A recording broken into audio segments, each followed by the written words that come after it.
friends, welcome back to Tirunelveli special channel. நம்ம இந்த வீடியோல என்ன பார்க்க போறோம்னா ரவா புட்டு. வாங்க வீடியோக்குள்ள போலாம். ஹலோ ஃப்ரெண்ட்ஸ், வணக்கம். இன்றைக்கி நம்ம இந்த வீடியோவில் டேஸ்டியான ரவை புட்டு எப்படி செய்கிறதுன்னு பார்க்கலாம். ரொம்ப சூப்பரான டிஃப்ரெண்ட்டான ஒரு ரெசிபி.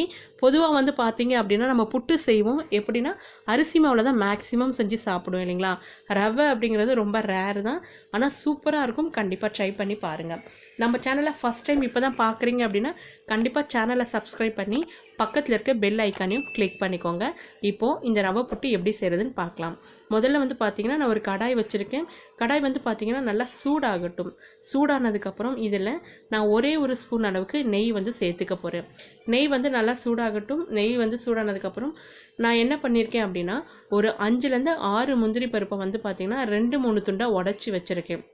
அதை வந்து நம்ம அந்த நெய்யில் போட்டு வறுத்து எடுத்துக்கலாம். ஃபுல்லாக வந்து சிம்மில் வச்சுக்கலாம். சிம்மில் வச்சு வறுத்து எடுத்துக்கலாம்.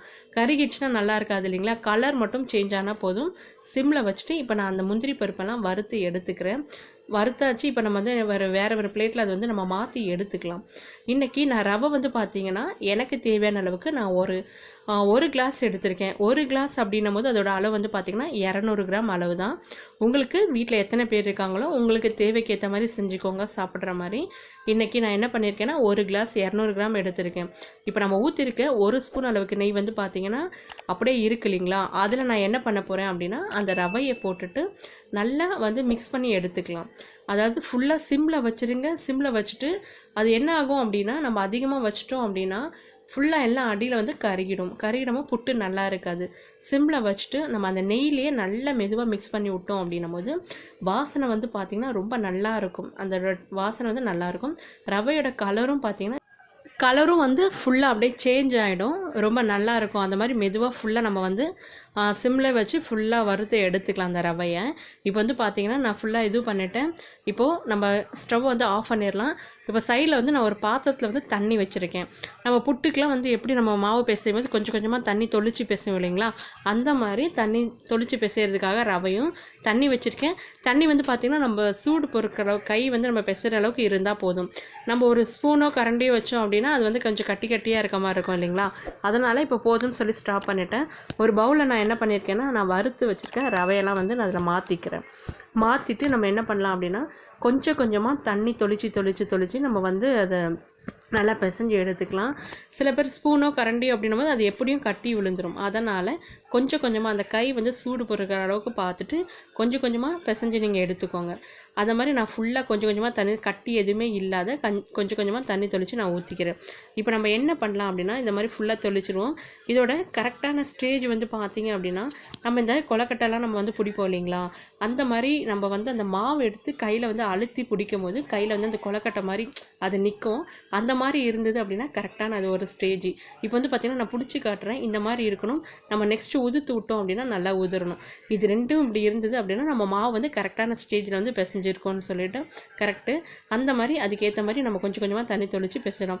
அதிகமாக தண்ணி ஊற்றினாலும் அது வந்து ஒரு மாதிரி கொலன்னு இருக்கும், நல்லா இருக்காது இல்லைங்களா.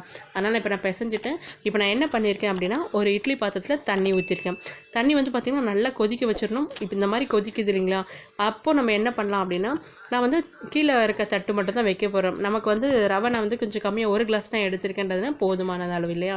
தண்ணி வந்து நல்லா அந்த துணியை வந்து ஈரப்படுத்திட்டு இப்போலாம் நான் இதில் சுற்றி என்ன பண்ண போகிறேன் அந்த ரவையை வந்து கொஞ்சம் கொஞ்சமாக போட்டு எடுக்க போகிறேன். ஃபுல்லாக நம்ம வந்து ஒரே இடத்துல வந்து போட்டுட்டோம் அப்படின்னா ரவை வந்து உள்ளே வேகாத மாதிரி இருக்கும். அதனால் என்ன பண்ணலாம், சுற்றி எல்லாத்தையும் நம்ம வந்து கொஞ்சம் கொஞ்சமாக போட்டுட்டு அடுத்தது ஏதாவது எனக்கு வந்து இதில் வந்து கொஞ்சம் கட்டி அந்த மாதிரிலாம் இல்லை, நல்லா இருக்குது நான் பிசைஞ்சது. சப்போஸ் ஏதாவது இருந்தது அப்படின்னா இந்த டைமில் நம்ம நல்லா உதுத்து விட்டோம் அப்படின்னா அது வேக வைக்கும் போது கரெக்டாக இருக்கும். இப்போ ஃபுல்லாக உதுத்து விட்டுட்டு நம்ம என்ன பண்ணலாம் அப்படின்னா கொஞ்சம் ரவையை வந்து நல்லா வேக வச்சு எடுத்துக்கலாம். இப்போ வந்து பார்த்திங்கன்னா நம்ம ஓப்பன் பண்ணி பார்க்கலாம். இப்போ ஃபுல்லாக அது வந்து கொஞ்சம் நல்லா வந்து நான் ஒரு 8லேருந்து 10 நிமிஷம் இருக்கும் அந்த மாதிரி டைமில் விட்டுட்டேன். இப்போ வந்து நம்ம வந்து அந்த துணியில் நல்லா ஒட்டியிருக்கோம். அந்த ரவையெல்லாம் எடுத்து விட்டு செக் பண்ணி பாருங்கள்.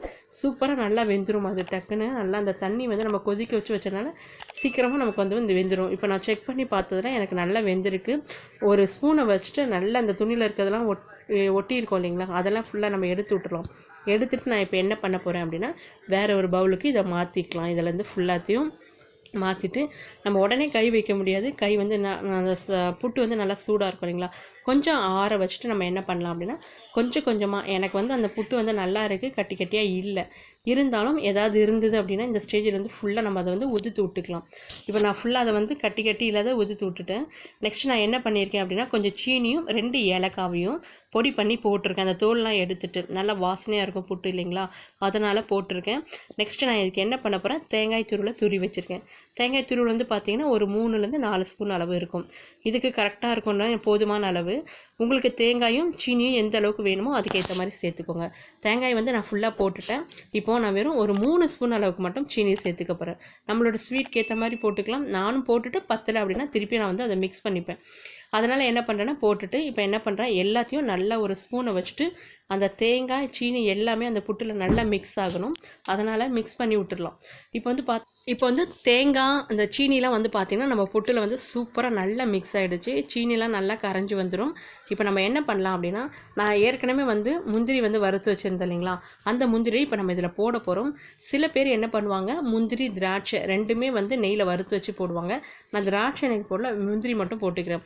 இப்போ எல்லாத்தையும் போட்டுட்டு எல்லாத்தையும் சூப்பராக நம்ம வந்து மிக்ஸ் பண்ணி எடுத்துட்டோம். இப்போ நமக்கு வந்து டேஸ்டியான சூப்பரான ரவை புட்டு வந்து பார்த்திங்கன்னா சூப்பராக ரெடி ஆகிடுச்சு. ரொம்ப டிஃப்ரெண்ட்டான டேஸ்ட்டாக இருக்கும். நம்ம இது மாதிரி தான், நம்ம புட்டு மாதிரி தான், ஆனால் இது ரவை புட்டு இல்லைங்களா, டேஸ்ட்லாம் சேம் லெவலில் இருக்கும். கண்டிப்பாக ட்ரை பண்ணி பாருங்கள், ரொம்ப சூப்பராக இருக்கும். குழந்தைங்களுக்கு செஞ்சு கொடுத்தீங்க அப்படின்னா ரொம்ப பிடிக்கும். நம்ம ஒரே மாதிரி புட்டு எப்போயுமே அரிசி மாலை செய்வோம் இல்லைங்களா, அந்த மாதிரி இல்லாத ரவையில் வந்து மேக்ஸிமம் நிறைய பேர் வந்து செஞ்சுருக்க மாட்டாங்க. இது வந்து கண்டிப்பாக ரொம்ப ரேர் தான். ஆனால் இந்த மாதிரி நீங்கள் இந்த மாதிரி செஞ்சு பாருங்கள், ரொம்ப சூப்பராக இருக்கும். இந்த வீடியோ பிடிச்சிருந்துச்சுன்னா லைக் பண்ணுங்கள், ஷேர் பண்ணுங்கள், கமெண்ட் பண்ணுங்கள், சப்ஸ்கிரைப் பண்ணுங்கள், பக்கத்தில் இருக்க பெல் ஐகானை வச்சுருங்க. தேங்க்ஸ் ஃபார் வாட்சிங். தேங்க்யூ.